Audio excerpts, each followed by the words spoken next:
pada hari ini saya akan berbicara firman Tuhan di bawah tema Aku dan Mamon. Aku dan Mamon. Mari kita lihat teks Lukas 16 ayat 1 sampai ayat yang ke-15. Lukas 16 ayat 1 sampai ayat yang ke-15. Dan Yesus berkata kepada murid-muridnya, ada seorang kaya yang mempunyai seorang bendahara. Kepadanya disampaikan tuduhan bahwa bendahara itu menghamburkan miliknya. Lalu dia memanggil bendahara itu dan berkata kepadanya, apakah yang kudengar tentang engkau? Berilah pertanggungan jawab atas urusanmu, sebab engkau tidak boleh lagi bekerja sebagai bendahara. Kata bendahara itu di dalam hatinya, apakah yang harus aku perbuat? Tuanku memecat aku dari jabatanku sebagai bendahara. Mencangkul aku tidak dapat. Mengemis aku malu. Aku tahu apa yang akan aku perbuat. Supaya apabila aku dipecat dari jabatanku sebagai bendahara, ada orang yang akan menampung aku di rumah mereka. Lalu dia memanggil seorang demi seorang yang berhutang kepada tuannya. Katanya kepada yang pertama, berapakah hutangmu kepada tuanku? Jawab orang itu, 100 tempayan minyak. Lalu katanya kepada orang itu, inilah surat hutangmu. Duduklah dan buatlah surat hutang lain sekarang juga, 50 tempayan.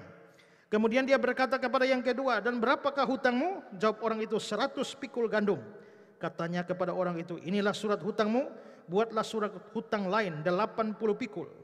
Lalu tuan itu memuji bendahara yang tidak jujur itu, karena dia telah bertindak dengan cerdik. Sebab anak-anak dunia ini lebih cerdik terhadap sesamanya daripada anak-anak terang.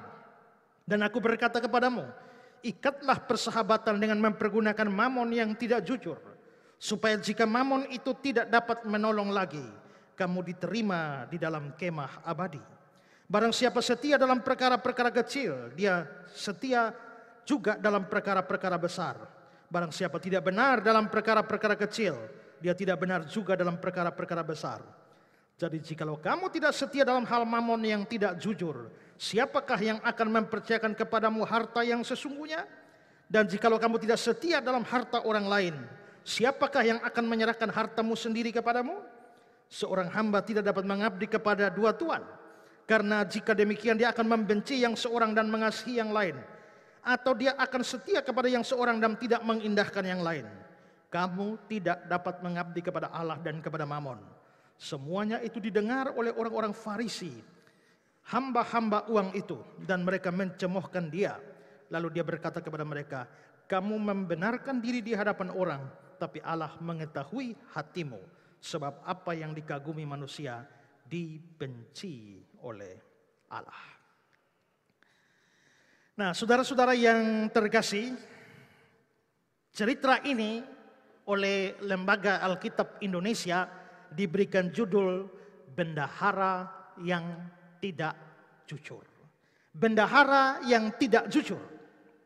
Dan memang bendahara yang diceritakan di dalam perumpamaan ini memang bersikap tidak jujur. Kalau kita lihat ayat 1, dikatakan begini. Ada seorang kaya yang mempunyai seorang bendahara. Kepadanya disampaikan tuduhan bahwa bendahara itu menghamburkan miliknya. Bendahara itu menghamburkan miliknya. Mungkin untuk memahami ini secara lebih bagus, kita perlu mengetahui latar belakang atau kondisi pada masa itu seperti apa, sehingga seorang bendahara bisa dipercayakan begitu banyak kekayaan atau harta dari tuannya. Saya mengutip kata-kata atau penjelasan dari Barclay. Barclay mengatakan begini, bendahara itu adalah seorang bajingan. Dia adalah seorang hamba, tetapi dia dituduh tidak becus dalam mengurus perusahaan tuannya. Di tanah Palestina banyak tuan-tuan tanah yang biasanya tidak termasuk bekerja sendiri.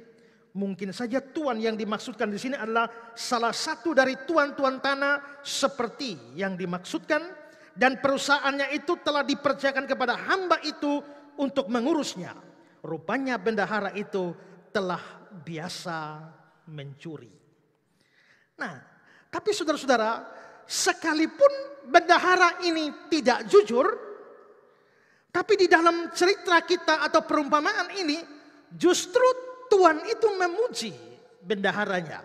Perhatikan ayat 8. Lalu Tuhan itu memuji bendahara yang tidak jujur itu. Mengapa dia dipuji? Dia bendahara yang tidak jujur. Mestinya dicela. Mestinya dia dihukum.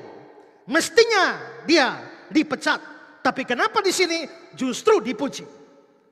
Saudara-saudara, perhatikan baik-baik bahwa bendahara ini dipuji bukan karena ketidakjujurannya. Dia tidak dipuji karena dia tidak jujur. Dia dipuji karena kecerdikannya. Nah, bagaimana cerdiknya? Cerdiknya itu yang diceritakan dalam ayat 2 sampai ayat 7. Kita perhatikan. Lalu ia memanggil bendahara itu dan berkata kepadanya, apa yang kudengar tentang engkau?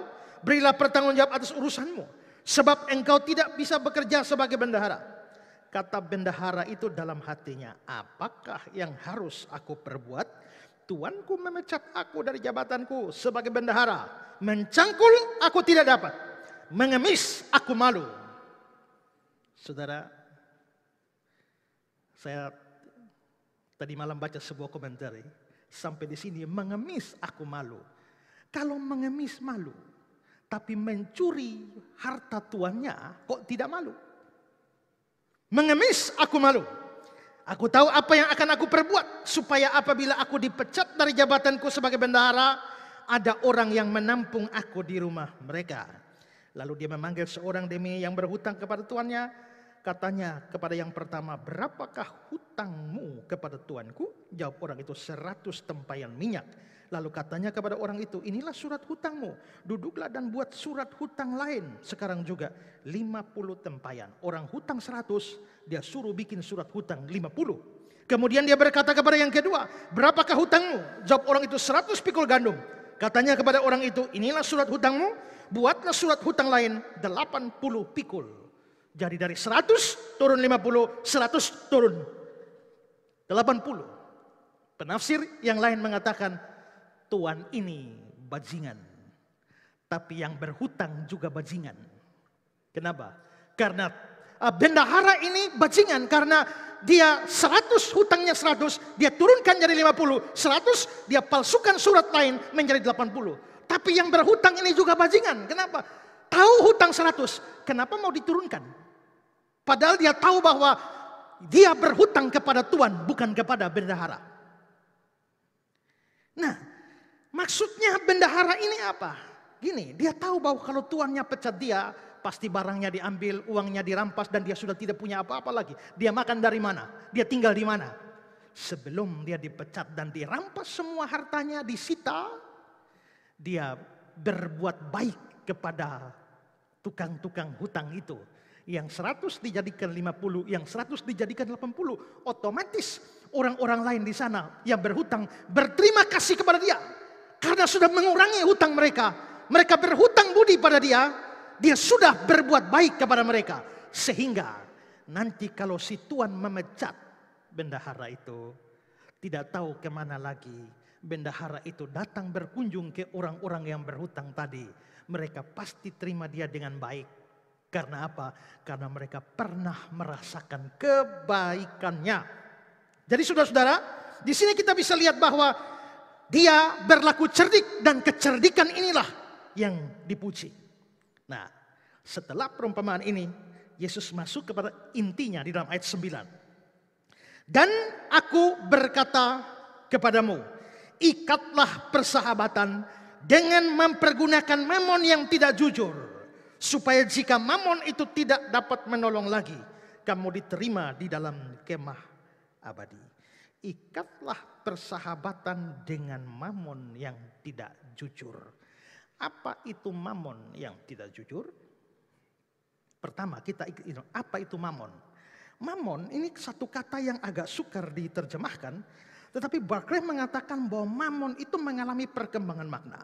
Mula-mula mamon itu adalah sesuatu yang dipercayakan.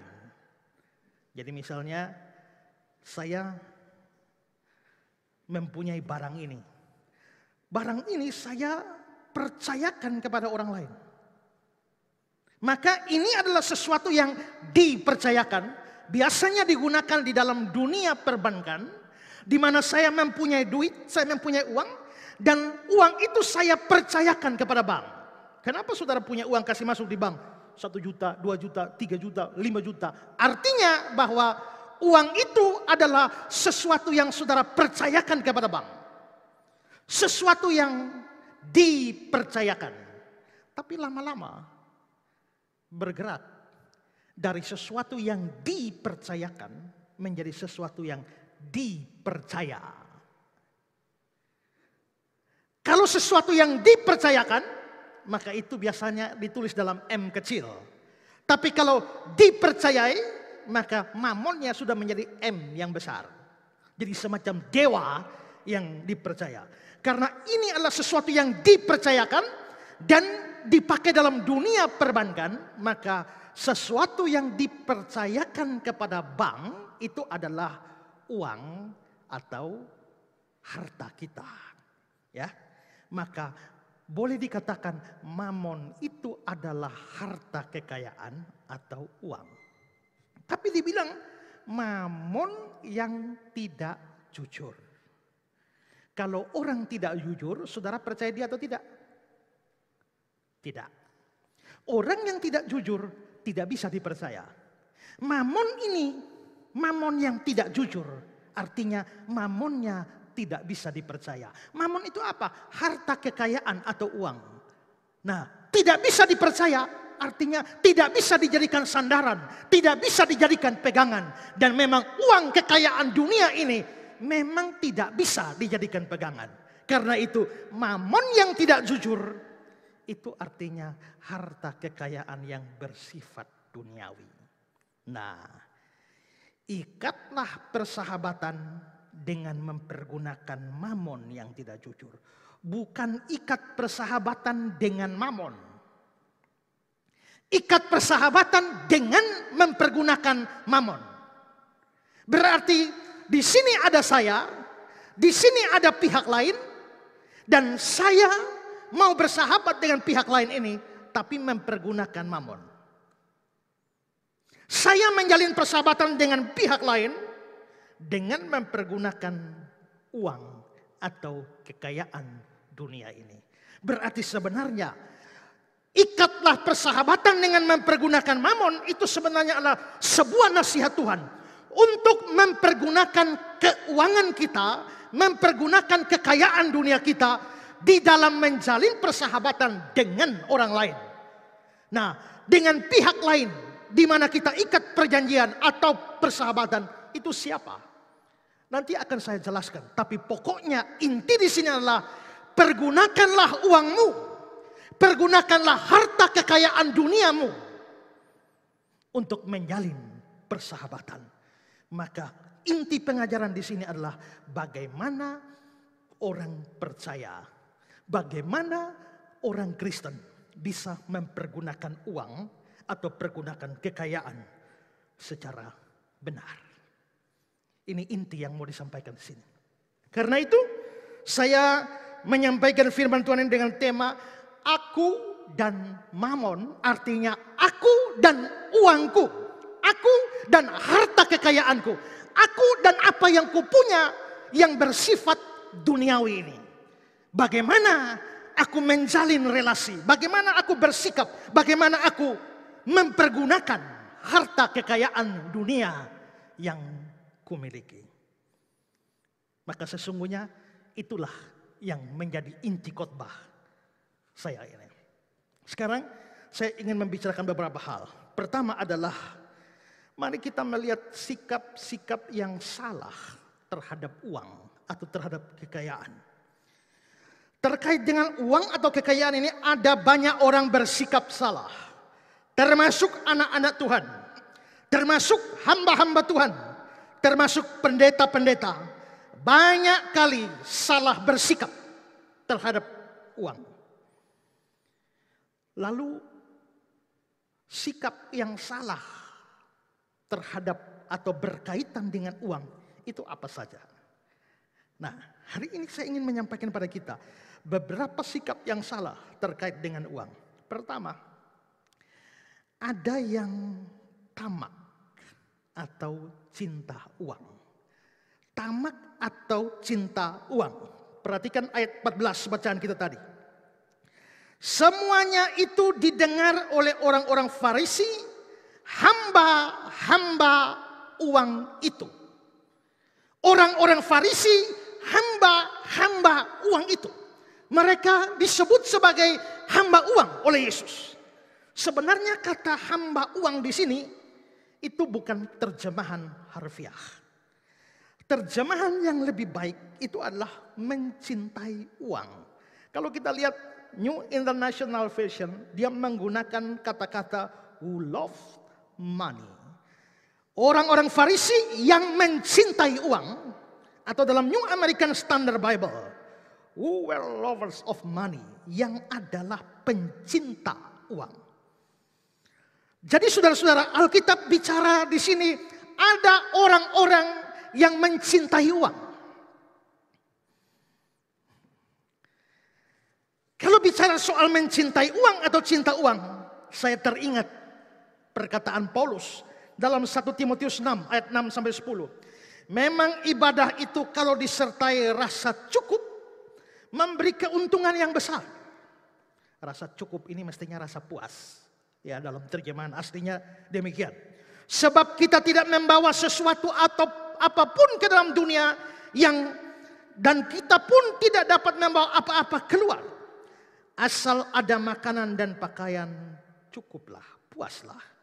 Tetapi mereka yang ingin kaya terjatuh dalam pencobaan, ke dalam jerat, ke dalam berbagai-bagai nafsu yang hampa dan mencelakakan, yang menenggelamkan manusia ke dalam keruntuhan dan kebinasaan. Karena akar segala kejahatan ialah cinta uang. Sebab oleh memburu uanglah beberapa orang telah menyimpang dari iman, menyiksa dirinya dengan berbagai-bagai dosa. Waktu saya sekolah minggu ada lagu, apa yang dicari orang uang, apa yang dicari orang siang malam pagi petang, uang, uang, uang, bukan Tuhan Yesus. Cari uang memang tidak salah, tapi di sini yang ditekankanlah cinta akan uang. Perhatikan kata-kata Barclay. Alkitab tidak mengatakan bahwa uang adalah akar segala kejahatan. Alkitab berkata cinta uang adalah akar segala kejahatan. Kebenaran ini disadari oleh para pemikir klasik terkemuka, sebagaimana juga disadari oleh para pengajar Kristen. Cinta uang, kata Demokritus, merupakan metropolis atau kota besar bagi semua kejahatan. Seneca berkata bahwa keinginan terhadap sesuatu yang bukan milik kita adalah benih dari segala pikiran jahat. Cinta uang, kata Polides, adalah ibu dari segala kejahatan. Philo berbicara tentang cinta uang yang merupakan asal muasal pelanggaran hukum yang paling besar. Athenaeus mengutip peribahasa, kesenangan perut adalah awal dari segala kejahatan. Jadi sekali lagi saudara, bukan uang akar masalahnya, cinta akan uang itu akar masalah. Banyak kesulitan, banyak kejahatan, banyak pelanggaran moral terjadi bukan karena uang, tapi karena cinta uang itu melekat di dalam diri orang-orang. Lalu sekarang kita bertanya, kalau begitu tahu orang sekedar punya uang, cari uang dengan cinta uang itu apa? Dari mana saya menilai diri saya? Apakah saya hanya sedang cari uang? Ataukah saya cinta uang? Dari mana saya bisa menilai seseorang? Dia sedang bekerja mencari uang atau dia adalah seorang pencinta uang? Tahu dari mana? Saudara, beberapa ciri dari orang cinta uang itu bisa kita catat. Biasanya pencinta uang itu adalah orang yang tidak pernah merasa cukup atau puas dalam persoalan uang. Tadi dalam ayat 1 Timotius yang kita baca, berulang kali dikatakan ibadah itu kalau disertai rasa puas. Asal ada makan dan minum, puas, cukup. Berarti di sini setelah itu dia bicara cinta uang. Berarti ciri dari orang yang cinta uang adalah selalu tidak merasa puas dengan apa yang dipunya.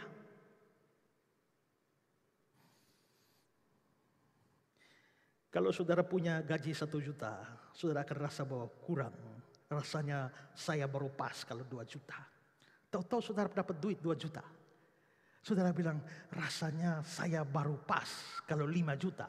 Lalu saudara dapat 5 juta. Lalu saudara akan berpikir, rasanya melihat kebutuhan saya 5 juta tidak cukup. Ini kayaknya orang seperti saya mesti 10 juta. Setelah dapat 10 juta, nah pas. Begitu? Tidak.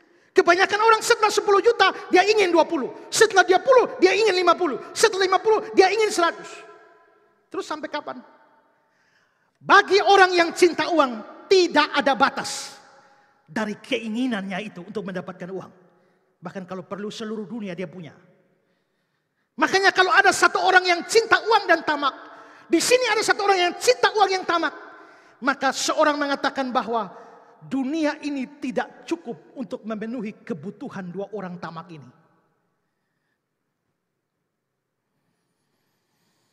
Barclay bilang begini, keinginan akan uang cenderung menjadi kehausan yang tidak akan pernah terpuaskan. Ada peribahasa Romawi yang mengatakan bahwa kekayaan bagaikan air laut bukan memuaskan dahaga seseorang, sebaliknya membuat lebih dahaga. Semakin banyak yang diperoleh seseorang, semakin banyak yang dia inginkan. Saya tidak tahu saudara pernah minum air laut atau tidak.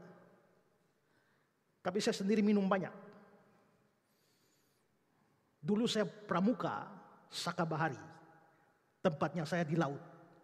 Maka mulai berenang dari Tedis sampai Oeba, itu minum air berulang-ulang. Satu kali sangat dahaga, saya coba minum air laut dengan melepaskan dahaga saya, makin minum makin haus. Begitulah orang yang cinta akan uang tidak pernah puas dengan apa yang dia dapatkan.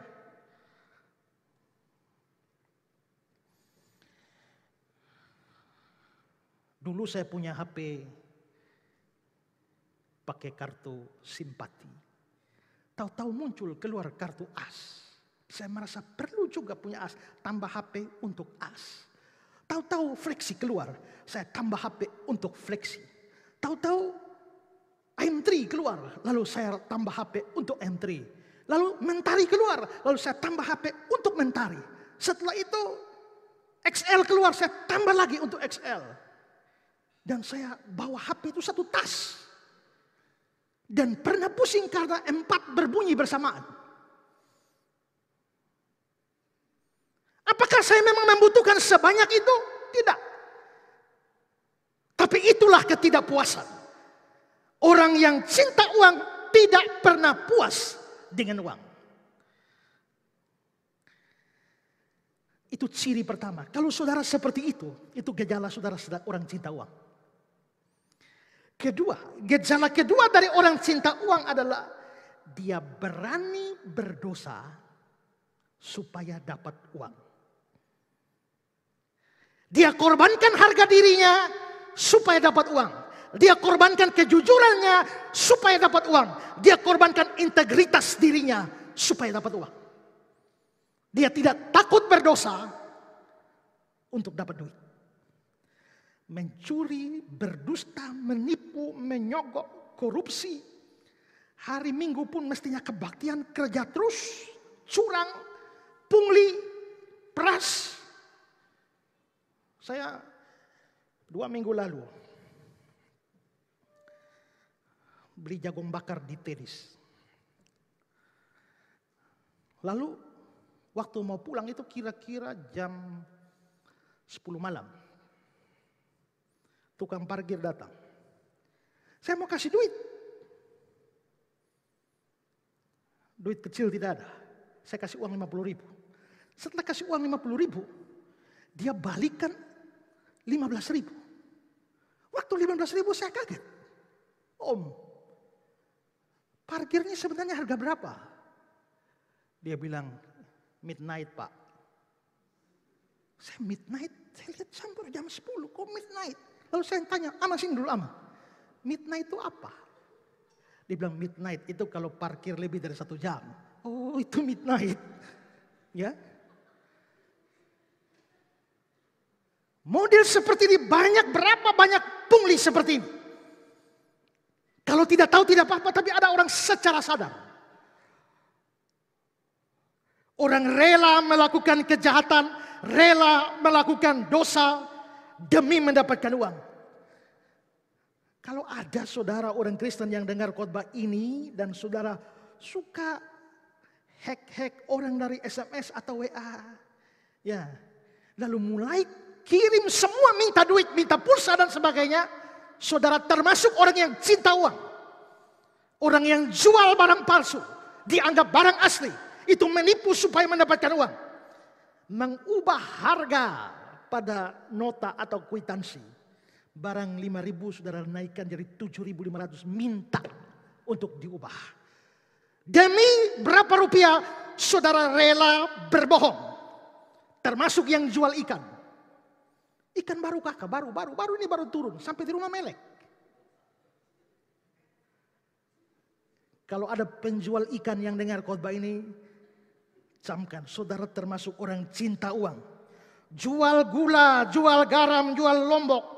Di kalengnya sudah dikasih koran 1/4. Ini tambah kakak, tambah. Lu tambah tapi di bawah tuh setengah sudah habis. Tidak menyalurkan sumbangan yang diberikan ke gereja. Macet di dompet saudara. Macet di rekening saudara. Itu uangnya gereja. Kalau sampai saudara mengambilnya, saudara tahu uang gereja, uangnya Tuhan, saudara ambil, tahan di situ. Demi dirimu sendiri, kamu orang cinta uang. Ciri orang yang cinta uang adalah dia berani berdosa supaya dapat uang. Tapi ciri ketiga, kalau tadi berani berdosa supaya dapat uang, ciri ketiga, berani berdosa supaya uang tidak keluar. Berani menipu supaya uang tidak keluar.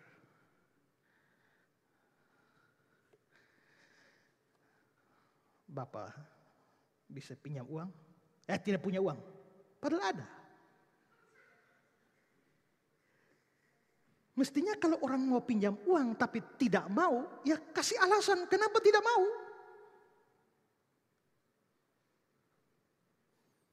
Karena saya banyak kali jadi korban dari orang berhutang. Maka sekarang saya sudah berpikir bahwa kalau ada orang mau berhutang pada saya bilang, kakak masih mau berteman dengan saya kak?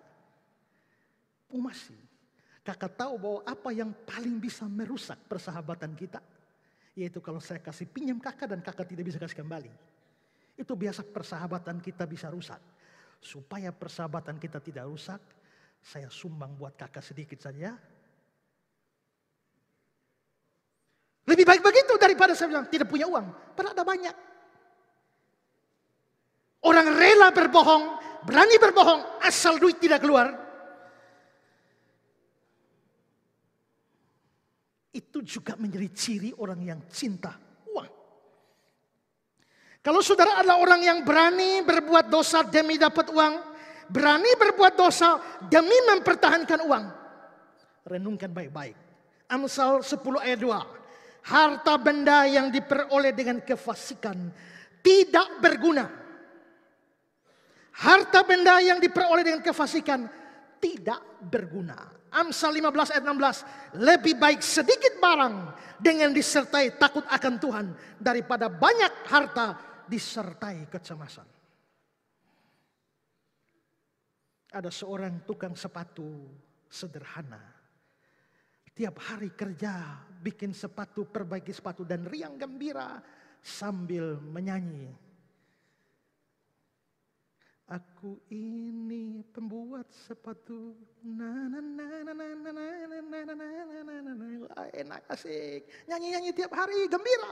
Di tetangga dia ada orang yang kaya luar biasa. Dan si kaya ini heran, kenapa dia ini miskin melarat tapi menyanyi terus. Kepengen tahu apa rahasianya, si kaya mengundang tukang sepatu ke rumahnya. Tukang sepatu datang dijamu makan. Setelah dikasih makan, waktu pulang dikasih satu tas. Begitu kasih tas ini bawa sampai di rumah, tukang sepatu kaget buka tas, ternyata isinya uang emas penuh. Kaget dia. Biasanya dia bisa tidur dengan mudah, malam itu dia tidak bisa tidur. Saking kagetnya dapat banyak duit. Lalu dia berpikir, tadi waktu saya keluar bawa tas, ada berapa orang yang lihat. Jangan-jangan setelah mereka lihat saya bawa tas penuh uang, mereka datang merampok. Jadi malam itu dia tidak tidur, tas uangnya ditaruh di sampingnya. Dan dia tidur, tapi dia berpikir bahwa kalau saya sampai nyenyak, tahu-tahu orang rampok uang ini, bahaya saya. Maka malam itu dia tidak bisa tidur. Besok malam dia pikir bagaimana caranya. Dia naik ke loteng. Dan dia taruh uangnya di loteng. Lalu dia tidur. Tapi malam itu tidak bisa tidur karena dia takut. Waktu saya nyenyak perampok masuk. Dan masuk naik ke loteng bagaimana. Kalau begitu jangan di loteng. Maka dia turun. Dia pergi lagi di bagian perapian belakang, bagian belakang. Dia taruh di sana. Dan setelah itu dia tidur. Tidak bisa tidur juga. Kenapa? Karena dia khawatir. Kalau perampok masuk dia bongkar semua. Pasti dapat. Kalau begitu, di mana tempatnya, di mana orang tidak bisa memperkirakan uang saya ada di sana, di kandang ayam. Maka tengah malam dia pergi bawa besi gali lubang lalu taruh di kandang ayam. Dan setelah itu dia pulang dan tidur. Dia tidak bisa tidur juga. Waktu saya gali lubang tadi jangan-jangan ada yang ngintip. Kalau begitu uang saya bisa hilang. Tiap malam tidak bisa tidur. Besok harinya dia ambil uang itu, bawa kembali ke orang kaya. Nih, ambil kembali uang Bapak. Sejak uang Bapak masuk ke rumah saya susah tidur, lupa kerja, lupa menyanyi.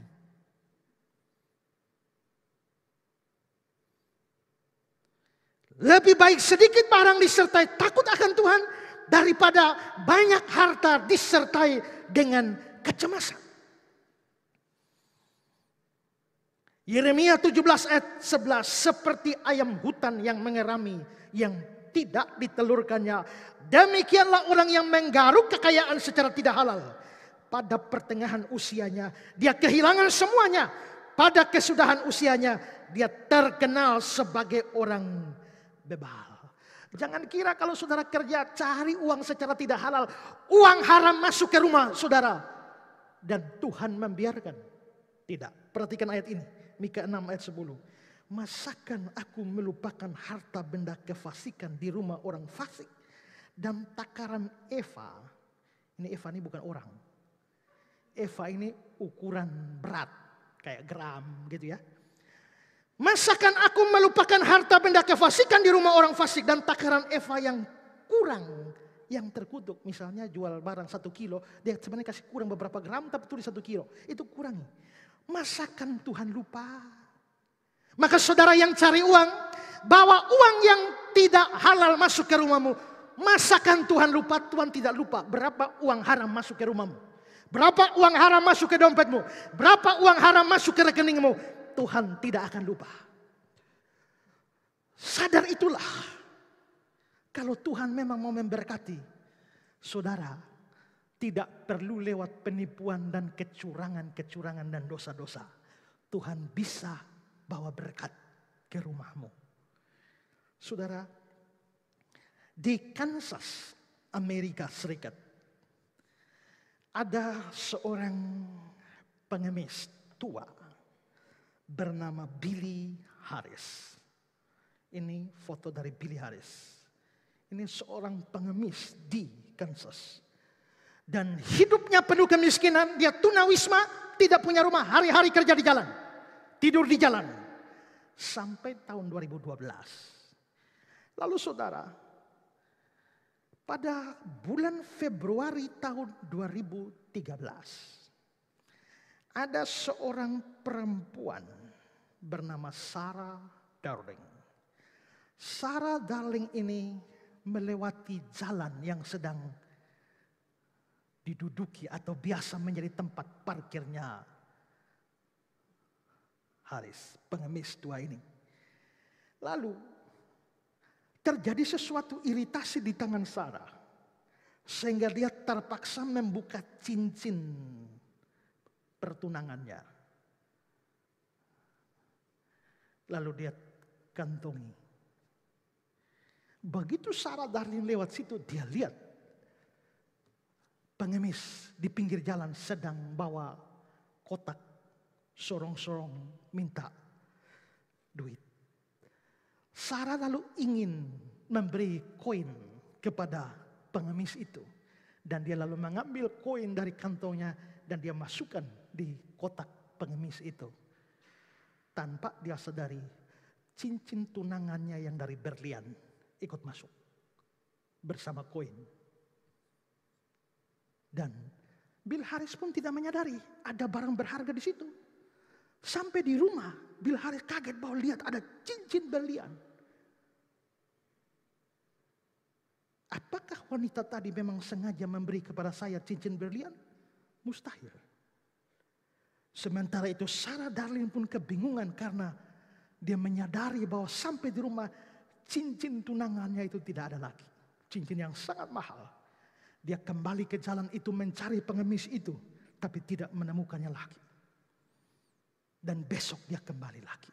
Begitu besok dia kembali, dia ketemu Bill Harris, pengemis itu. Lalu Sarah bertanya kepada Bill, apakah kamu menemukan cincin saya kemarin di sekitar kamu? Mungkin terjatuh atau jatuh di sekitar sini mungkin? Lalu Bill Harris mengatakan, tidak jatuh. Kamu memang memberi bersama dengan koin masuk ke dalam kotak saya. Dan hari ini saya kembali ke sini untuk membawa cincin, menunggu kamu untuk mengembalikan cincin ini pada kamu. Sarah begitu heran. Dia pergi dengan suaminya. Dan dia begitu heran, mengapa ada orang sejujur ini? Karena ini pengemis. Kalau mau kaya, dia bisa saja mengatakan tidak tahu apa-apa. Dan dia bisa jual dan menjadi kaya. Apalagi dia seorang pengemis. Lalu dia tanya kepada pengemis itu, mengapa kamu melakukan itu? Lalu Bill Harris mengatakan, saya tidak mencoba mengatakan saya orang suci. Tapi saya bukan iblis. Itu kata-kata penting. Artinya kalau kamu dapat punya orang tidak mau kasih, menurut Bill Harris, kamu iblis. Saya bukan orang suci, tapi saya bukan iblis. Sarah dan suaminya senang sekali. Dan mereka dua pulang. Dan mereka merasa ini pengemis jujur yang perlu dihargai. Dalam website mereka menulis kesaksian. Mereka mengambil fotonya Harris. Lalu mereka bercerita pengalaman itu tentang seorang pengemis jujur dari Kansas. Taruh fotonya. Dan Sarah bersama suaminya membuka rekening khusus untuk menerima donasi bagi pengemis tua itu. Dan saudara-saudara, 1 bulan dibuka, maka uang yang terkumpul itu sekitar $120.383 Amerika atau setara dengan 1,2 miliar. Diberikan kepada pengemis itu. Bahkan saking orang hampir seluruh dunia dari berbagai negara ikut memberi sumbangan. Sampai ketika CNN memberitakannya, angkanya sudah mencapai 1,2 miliar. Dan jumlah itu dipastikan terus bertambah. Mulai dari itu hidup seorang pengemis menjadi berubah. Menjadi seorang yang kaya. Bahkan terkenal. Berita-berita memberitakan namanya. Lihat dalam berita ini. Bahkan sampai di Indonesia. Ada Liputan 6 memberikan berita itu. Juga dari media-media yang lain juga memberitakan. Dia menjadi orang terkenal dari seorang pengemis yang hanya mengharapkan belas kasihan orang. Bisa menjadi orang kaya. Kalau Tuhan mau membuat dia miskin melarat sampai menjadi kaya. Dalam 1 hari bisa. Melalui kejujuran dia. Tuhan bisa memberkati saudara tanpa melalui kebohongan. Tanpa melalui penipuan. Tanpa dosa. Lalu kenapa harus berdosa? Kenapa harus berbohong? Kenapa harus mencuri? Kenapa harus menipu? Kenapa harus memeras? Hanya untuk mendapatkan sedikit uang.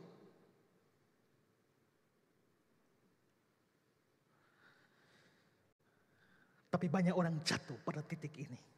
Inilah kesalahan pertama, yakni cinta uang.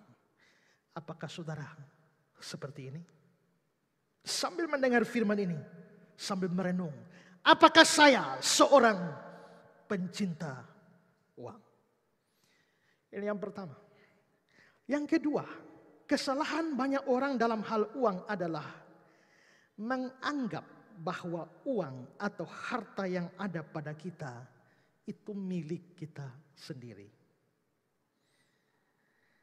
Anggapan ini salah dan berbahaya. Karena menyebabkan itu uang saya bisa pergunakan sesuka saya. Saudara, uang, harta yang ada pada kita sebetulnya bukan milik kita. Tapi itu milik Tuhan yang ditetapkan, dititipkan pada kita. Apa dasar untuk mengatakan ini? Pertama, kita sendiri itu milik Allah. Bahwa kita milik Allah bisa dilihat dari sudut pandang. Dua sudut pandang. Sudut pandang penciptaan. Karena Allah yang menciptakan kita, maka kita milik Dia. Mazmur 100 ayat 3. Ketahuilah bahwa Tuhanlah Allah kita. Dialah yang menjadikan kita. Punya Dialah kita. Karena Dia yang menciptakan kita, maka punya Dialah kita. Berarti saya itu punyanya Allah. Saudara itu punya Allah. Karena saudara diciptakan oleh Allah. Saya diciptakan oleh Allah. Kita milik Allah. Dari sudut pandang penciptaan. Tapi juga dari sudut pandang penebusan. Kalau kita orang percaya. 1 Korintus 6 ayat 19-20.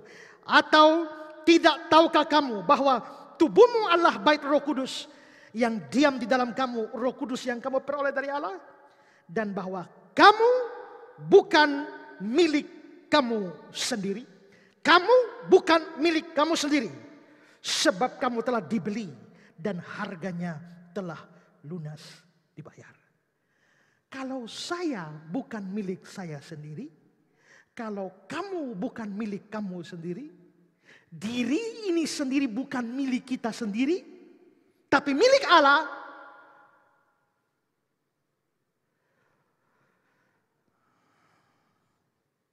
Maka semua yang ada pada kita milik Allah.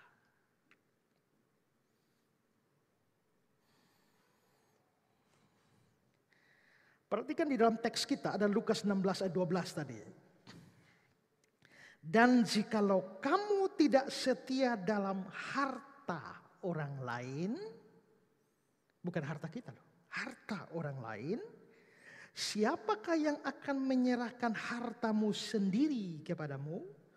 Maka di sini ada harta orang lain, lalu ada hartamu sendiri. Harta orang lain yang mana? Dan hartamu sendiri yang mana? Ini.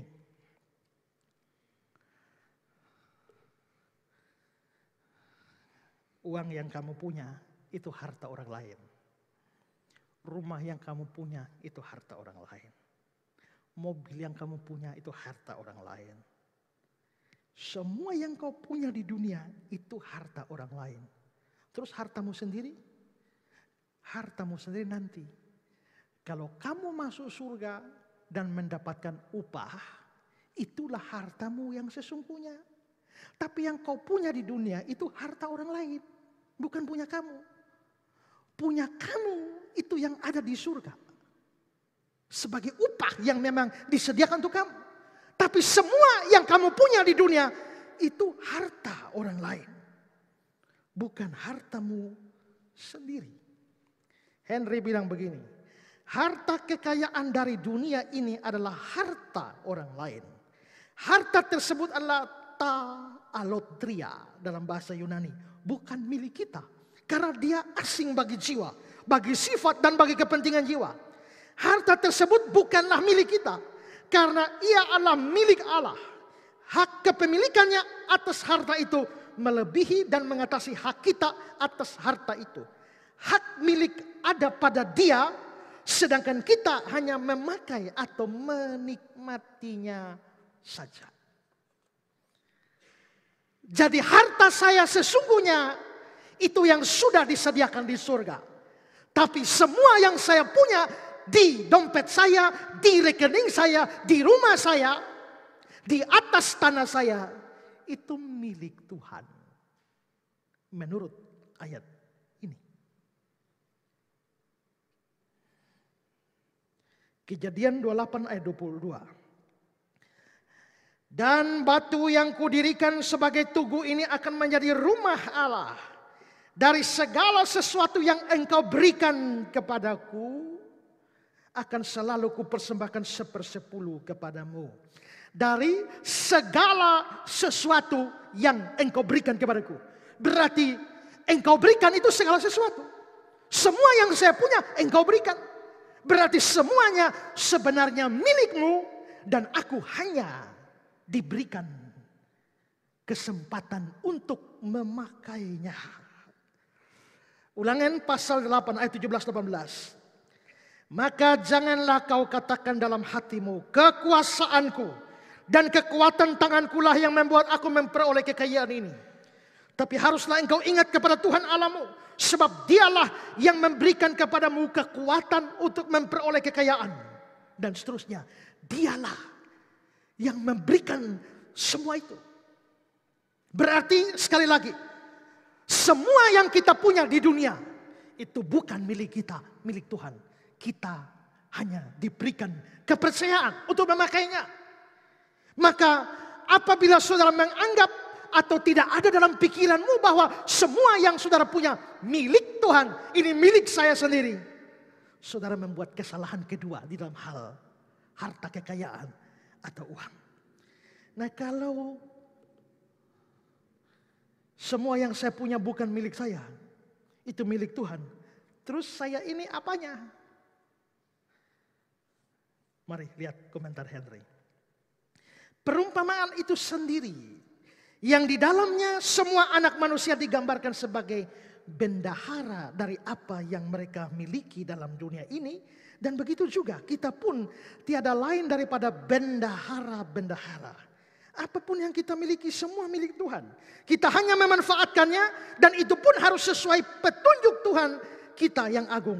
Dan hanya untuk kehormatannya. Rabbi Kimchi sebagaimana dikutip oleh Lightfoot berkata, dunia ini ibarat sebuah rumah. Surga adalah atapnya. Bintang-bintang adalah lampu-lampunya. Dan bumi dengan buah-buahnya adalah mejanya yang terbentang. Tuan dari rumah itu adalah Allah yang suci dan terpuji. Sedangkan manusia adalah bendaharanya. Yang ke dalam tangannya segala isi rumah diserahkan. Jika bendahara tersebut berlaku baik, dia akan mendapatkan tempat di mata tuannya. Tetapi jika tidak, dia akan dipecat dari jabatannya sebagai bendahara. Kalau begitu Tuhan pemiliknya, kita apa? Bendahara. Berarti mobil saya itu mobilnya Tuhan, saya ini bendaharanya. Rekeningmu itu milik Tuhan, kau hanya bendaharanya. Rumahmu itu milik Tuhan, kamu tuh bendaharanya. Semua kita bendaharanya. Tinggal lihat bendaharanya jujur atau tidak jujur. Karena itu, jangan beranggapan bahwa semua yang ada dalam hidupmu, kekayaanmu adalah milikmu sendiri. Dan jangan sombong karena itu. Itu sama dengan orang tidak punya mobil, tapi pinjam mobil orang lalu jalan gaya. Mobil saya keren, padahal pinjaman. Kenapa kamu menyombongkan apa yang bukan milikmu sendiri? Karena itu jikalau ada orang yang sombong dengan semua yang dia punya dalam dunia ini, itu orang tidak tahu diri. Hanya bendahara, tapi sok seperti bos dan seperti tuan. Ellicott Commentary. Gagasan yang nampak dari ayat ini jelas adalah bahwa yang ditegaskan oleh perumpamaan itu, bahwa dalam kaitan dengan semua harta kekayaan lahiriah, kita adalah pengurus dan bukan pemilik. Penyair Roma mengatakan bahwa untuk membanggakan atau menyombongkan hal seperti itu adalah tindakan paling kosong dari semua kesombongan. Jangan sombong dengan semua yang kamu punya. Karena semua milik Tuhan, kamu hanya pengurusnya. Ini kesalahan kedua. Kesalahan pertama, cinta uang. Kesalahan kedua, menganggap semua uang kekayaan punya sendiri. Kesalahan ketiga adalah menggunakan uang secara salah. Menggunakan uang secara salah. Perhatikan ayat 11-12 bacaan kita tadi. Jadi jikalau kamu tidak setia dalam hal mamon yang tidak jujur. Tadi saya sudah bilang ya, mamon tidak jujur itu uang atau harta kekayaan. Tidak setia dalam hal uang atau kekayaan. Ayat 12. Dan jikalau kamu tidak setia dalam harta orang lain. Harta orang lain tadi saya jelaskan itu milik Tuhan yang ada pada kita. Tidak setia. Nah saudara-saudara, kata-kata tidak setia. Ini maksudnya tidak setia atau tidak jujur atau tidak benar di dalam mempergunakan. Jadi ini urusan menggunakan. Dalam New American Standard Bible diterjemahkan, if therefore you have not been faithful in the use dalam mempergunakannya. Atau ayat 12, and if you have not been faithful in the use. Berarti ini soal mempergunakan. Maka tadi yang pertama, kalau orang menghasilkan uang dengan cara yang tidak benar, itu dosa. Tapi mungkin saudara cari uang sungguh-sungguh, jujur. Saudara tidak korupsi, tidak menipu, tidak memeras. Cari uang dari hasil keringatmu sendiri. Kamu tidak salah dalam hal itu. Tapi biarpun kamu jujur di dalam cari uang, apakah kamu juga jujur di dalam mempergunakan uang?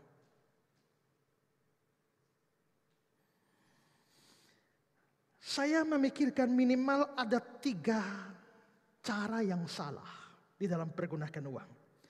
Pertama, uang dipergunakan untuk hal-hal yang bersifat dosa atau kejahatan.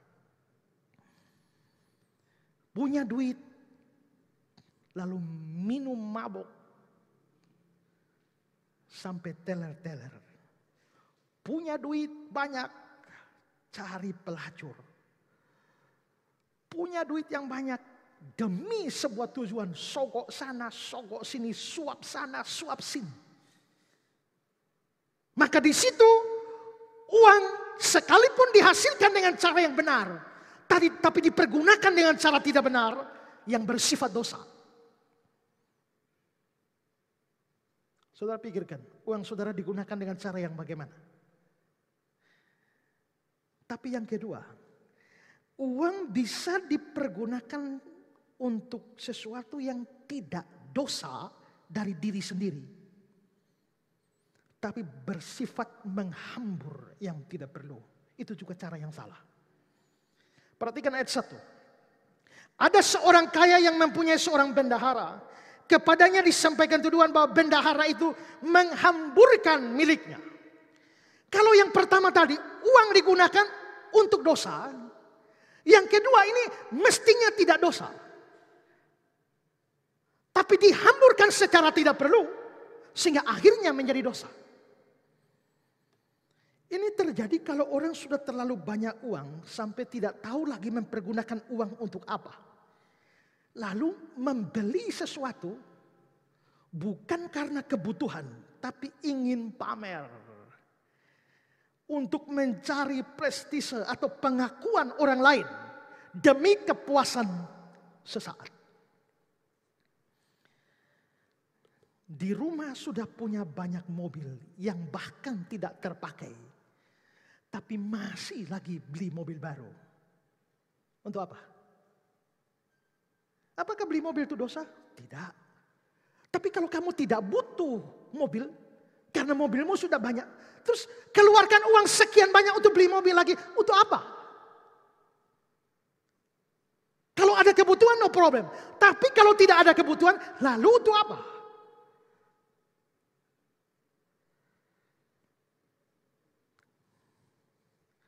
Saya kenal satu orang yang hanya mau shopping kebutuhan hari-hari, sabun, sikat gigi, odol, yang kalau dia pergi mall bisa. Tapi dia tidak mau belanja di situ. Beli tiket. 2 suami istri pergi shopping di Surabaya, langsung pulang. Yang dibawa apa? Sabun cuci, sabun mandi. Ini ya kalau dia memang ingin jalan-jalan atau rekreasi tidak salah juga. Tapi kalau hanya untuk itu, terus untuk apa? Beli 4 tiket PP. Ini sifatnya menghambur-hamburkan uang yang tidak perlu. Beli baju, tas, sepatu.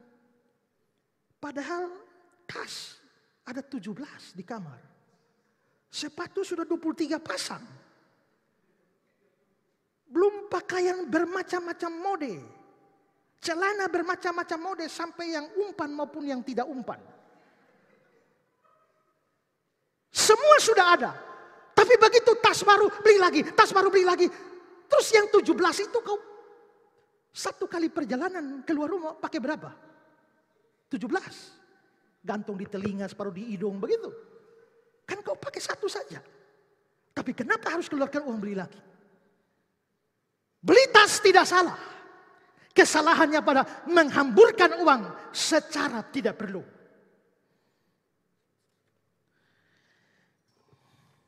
Waktu saya sekolah teologi dulu punya satu kawan yang sangat memprihatinkan.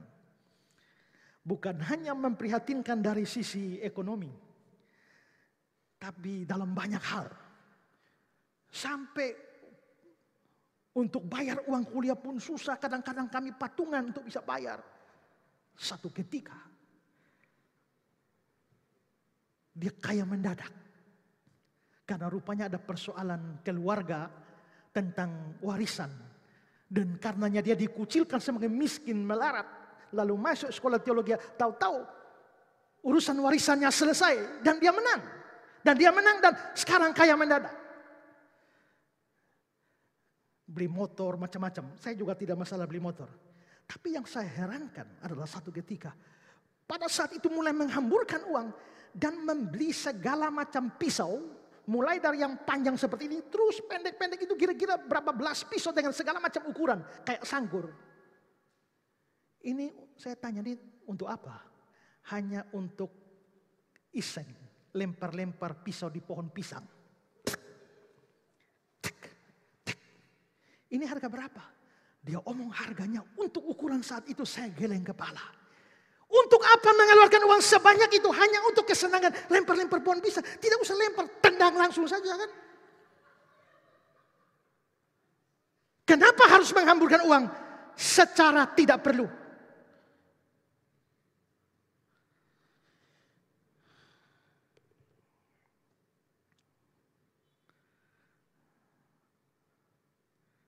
Ada seorang kaya di Arab. Mengeluarkan uang kira-kira di dalam rupiah itu 6,5 miliar. Keluarkan uang 6, miliar. Untuk menyewa artis Kristen Stewart. Sewa untuk apa? Sewa untuk ngobrol 15 menit. Ngobrol aja, gak bikin macam-macam. Nih. 6,5 miliar duduk di situ ngobrol sama saya. Saya bayar 6,5 miliar.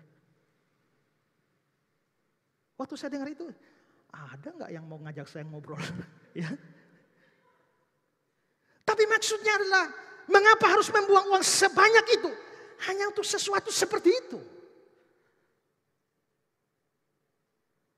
Dan Kristen Stewart mengatakan, aku tidak berbuat apa-apa, hanya lipat tangan dan memperhatikan dia berbicara 15 menit. Dan aku mendapatkan 6,5 miliar.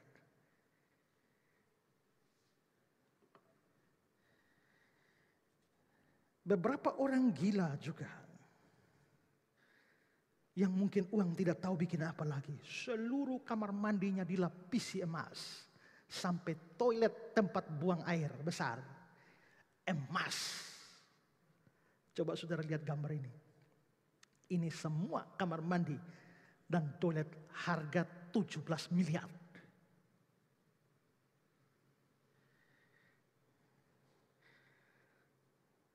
Apa perbedaan rasa?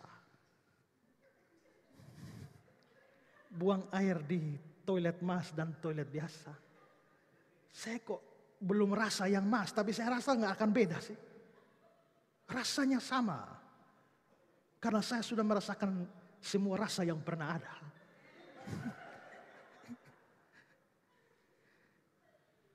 Waktu tinggal di kampung sana, tongkol jagung, segala macam bermanfaat. Tapi mengapa harus menghabiskan 7 miliar hanya untuk kamar mandi dan toilet semacam itu? Menurut saya terlepas dari mereka memang tidak berpengaruh keuangan mereka, tapi ini penggunaan uang secara tidak perlu. Dan mungkin kita tidak sespektakuler itu, tapi bagaimana kamu gunakan uangmu? Mungkin bukan dosa, tapi bersifat menghambur-hamburkan uang secara tidak perlu. Kamu menjadi berdosa karena penghambur-hamburan uang itu. Ketiga, kesalahan ketiga di dalam mempergunakannya adalah mau mempergunakan uang atau mau keluar uang seberapa banyak pun untuk urusan duniawi. Tapi begitu pelit di dalam mengeluarkan uang untuk urusan yang bersifat kekekalan. Untuk urusan jasmani, urusan duniawi, tidak tanggung-tanggung, bahkan royal. Tapi untuk pekerjaan Tuhan, pelitnya minta ampun. Saya diceritakan tentang seseorang yang senang sekali mensponsori kegiatan-kegiatan. Acara sepak bola, dia sponsori. Bola voli, badminton, road race, dia berapapun dia taruh duit. Tapi kalau untuk KKR, 1 rupiah tidak mau keluar. Ada orang datang membawa proposal ke dia. Dia belum buka proposalnya, yang bawa proposal temannya sendiri. Sebelum buka proposalnya dia bilang, teman tunggu dulu, itu proposal apa? Kalau kau minta untuk urusanmu sendiri, bahkan keperluanmu sendiri, saya kasih. Tapi kalau maaf, kalau untuk gereja atau untuk KKR atau untuk semua yang berbau gereja, 1 rupiah saya tidak akan kasih. Saya tidak tahu, mungkin dia sakit hati dengan gereja atau bagaimana. Tapi itu hanya menjadi contoh, ada begitu banyak orang demi urusan yang bersifat sementara di dunia ini, mereka tidak tanggung-tanggung keluarkan uang. Tapi untuk yang bersifat kekekalan, begitu pelitnya luar biasa. Semua ini adalah contoh di mana uang atau kekayaan dipakai secara salah. Dan kalau ini dikaitkan sebelumnya bahwa semua harta yang ada pada kita sebenarnya bukan milik kita, maka cara mempergunakan secara salah itu pasti membuat kita menjadi bendahara yang tidak jujur. Saya kutip kata-kata Henry. Beginilah ketidakjujuran si bendahara ini. Dia menghamburkan milik tuannya, mencurinya, menyalahgunakannya, atau dengan kecerobohannya menyebabkan harta tuannya hilang atau rusak. Karena semua inilah ia diadukan kepada tuannya. Kita semua rentan dengan tuduhan serupa. Kita belum memanfaatkan sebaik-baiknya apa yang telah Allah percayakan kepada kita di dunia. Sebaliknya, kita membelokkan tujuannya. Saudara, pada waktu Tuhan Allah mengutus Yunus pergi ke Niniwe, Yunus lari ke Tarsis. Tapi pada waktu Yunus lari ke Tarsis, dia lari dari kehendak Tuhan. Ada sesuatu yang menarik. Coba lihat Yunus 1 ayat 3. Tetapi Yunus bersiap untuk melarikan diri ke Tarsis jauh dari hadapan Tuhan. Dia mau lari dari Tuhan. Dia pergi ke Yafo, mendapat di sana sebuah kapal yang akan berangkat ke Tarsis. Dia membayar biaya perjalanannya, terus lalu naik kapal itu untuk berlayar bersama-sama dengan mereka ke Tarsis, jauh dari hadapan Tuhan. Jadi Yunus sedang lari jauh dari hadapan Tuhan. Yunus sementara lari dari panggilan Tuhan. dia sedang berdosa karena lari dari panggilan Tuhan. Tapi tadi dikatakan dia rela keluarkan uang untuk biaya perjalanan. Orang rela keluarkan uang dalam rangka lari jauh dari hadapan Tuhan. Orang rela keluarkan uang untuk berbuat sesuatu yang menentang kehendak Tuhan. Fakta ini dikomentari oleh beberapa penafsir. Saya mau kutip dua di antaranya. Blaigy mengatakan begini. Manusia biasanya tidak segan mengeluarkan uang untuk melaksanakan kehendak mereka sendiri. Betapapun seringnya dia segan mengeluarkan uang untuk melaksanakan kehendak Allah. Lihatlah biaya dari dosa. Tapi ongkos dari setan biasanya dibayar dengan senang hati. Untuk setan orang bisa bayar dengan senang hati. Tapi untuk Tuhan susah. Lalu saya kutip kata-kata Pendeta Budi Asali. Ada banyak orang yang kalau tidak ada kendaraan, lalu tidak pergi ke gereja, mereka keberatan untuk mengeluarkan ongkos taksi. Padahal mereka termasuk orang yang mampu. Tapi anehnya kalau mereka ingin pergi ke toko atau ke pesta, pokoknya sesuatu yang menyenangkan diri mereka sendiri dan tidak ada kendaraan, mereka mau mengeluarkan ongkos taksi tersebut. Banyak orang yang pelit sekali kalau memberi untuk Tuhan, apalagi kalau harus memberi persembahan persepuluhan. Tapi mereka dengan senang hati mengeluarkan uang untuk sesuatu yang bersifat dosa, yang menyenangkan diri, seperti rokok, foya-foya, jalan-jalan ke luar negeri, atau bahkan perjinahan. Berapapun banyak uang yang harus dikeluarkan. Ingat, perhatikan ayat 2 tadi. Berilah bertanggung jawab atas urusanmu. Kita ini bendaharanya Tuhan. Satu hari Tuhan akan tuntut pertanggungjawaban kita masing-masing di dalam mempergunakan harta milik Tuhan yang dipercayakan pada kita. Kiranya semua yang salah mempergunakan uang, terutama yang suka foya-foya tanpa ada perlunya, merenungkan ini. Keempat, yang pertama tadi cinta uang. Dua, menganggap uang kekayaan milikmu sendiri. Yang ketiga, salah pergunakan. Yang keempat, menjadikan Allah dan uang sebagai Tuhan. Perhatikan ayat 13. Seorang hamba tidak dapat mengabdi kepada dua tuan. Karena jika demikian dia akan membenci yang seorang dan mengasihi yang lain. Atau dia akan setia kepada yang seorang dan tidak mengindahkan yang lain. Kamu tidak dapat mengabdi kepada Allah dan kepada Mammon. Perhatikan ya, kata Mammon di sini, M-nya sudah M besar. Tadi saya sudah jelaskan. Kalau dia masih M kecil, itu biasanya berkaitan dengan sesuatu yang dipercayakan kepada bank. Dan itu berarti kekayaan. Tapi kalau dia sudah berubah menjadi M besar, itu bukan lagi dipercayakan tapi dipercaya. Sesuatu yang dipercaya dianggap sebagai Tuhan, dianggap sebagai dewa. Maka di sini Mammonnya dianggap saingan dengan Allah dan menjadi Tuhan bagi kita. Saudara, mengapa orang bisa mengabdi kepada dua Tuhan sekaligus? Di satu sisi ada Tuhan di surga, dia ngabdi. Tapi di sisi yang lain dia menjadikan Mammon atau kekayaan sebagai tuan yang lain. Kenapa? Bisa jadi karena dia sadar bahwa Allah mengasihinya. Dan karenanya dia mau menjadikan Allah sebagai Tuhannya. Tapi di sisi yang lain dia juga sangat cinta uang. Dan hidupnya dia rasa bergantung pada uang. Dan karenanya dia juga menjadikan uang sebagai tuannya. Maka dia punya dua tuan, yaitu Allah dan Mammon. Bisakah orang mengabdi kepada dua tuan? Bisa. Kalau sekarang pagi kerja di perusahaan sana, siang di sana. Pagi di sana sampai siang, sore sampai malam kerja di tempat lain. Bisa? Bisa. Tapi pada zaman itu seorang budak tidak bisa. Seorang budak hanya bisa mengabdi kepada satu tuan. Dulu ada pasar budak. Karena itu saya bisa jalan-jalan, oh ini pasar budak saya beli satu. Budak itu punya saya sepenuhnya dan tidak bisa dimiliki oleh orang lain. Tuhan itu mau memperlakukan budak seperti apa saja.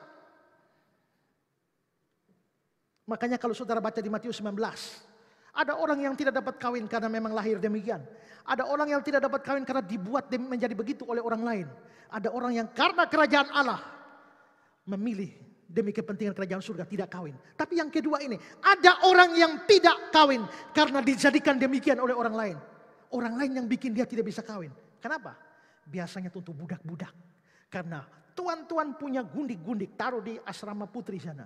Kasih budak jaga. Tuannya bepergian, takut si budak selingkuh sama gundik-gundiknya.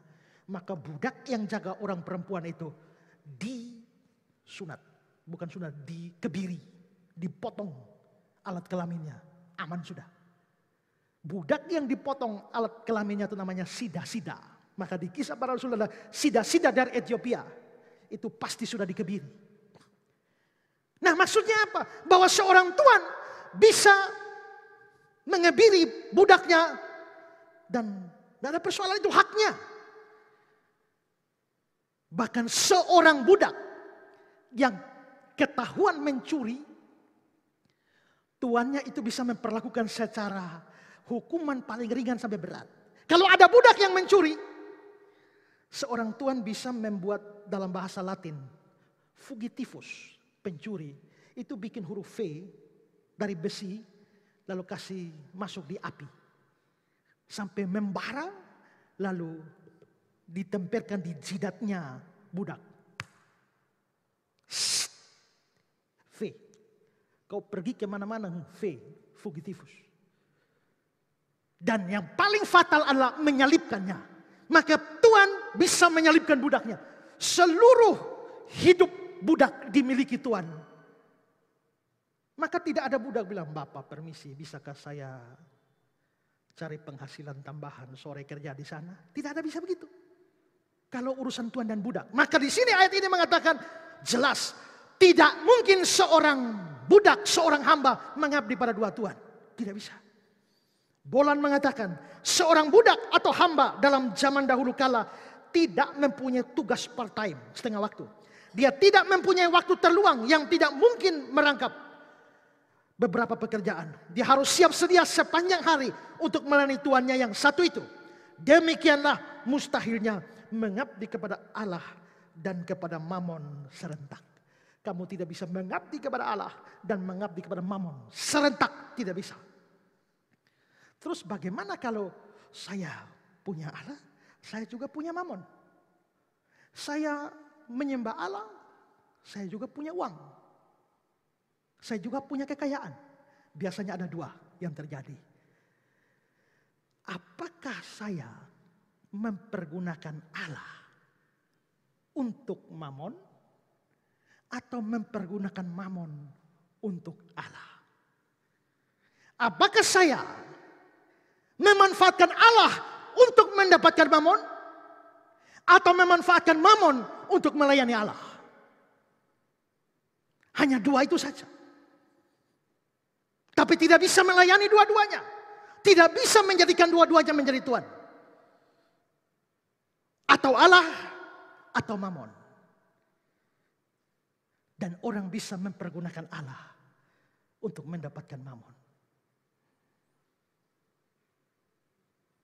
Mualaf-mualaf yang keluar lalu cerita segala macam hebat-hebat mereka. Kayak yang terakhir itu yang anak kardinal. Yang mana itu? Yang bilang lulus dari Injil Vatican School. Saya heran ada sekolah di Vatikan pakai kata Injil. Padahal Injil itu bahasa Indonesia. Kenapa semua mualaf seperti itu?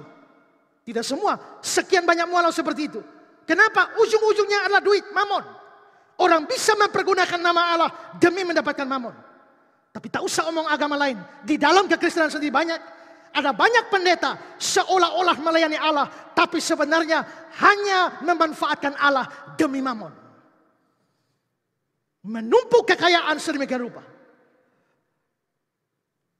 Apalagi kalau sudah bikin peraturan seluruh persembahan persepuluhan adalah milik pendeta.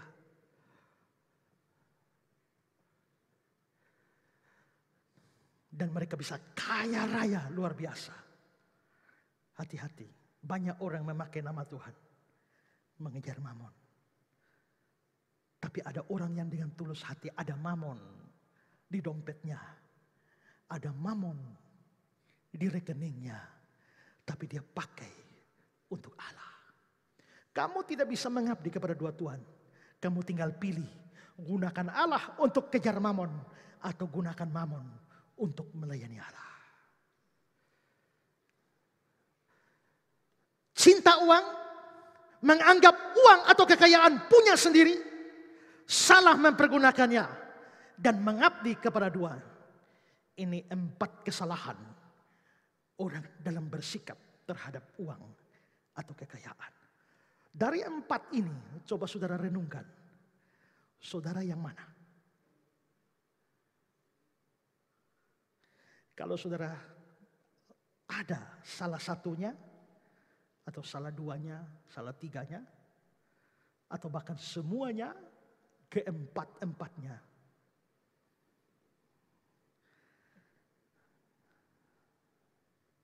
Bagaimana supaya saya tidak cinta uang? Bagaimana supaya saya bisa punya pikiran bahwa yang saya punyai ini milik Tuhan? Bagaimana supaya saya bisa pergunakan secara benar?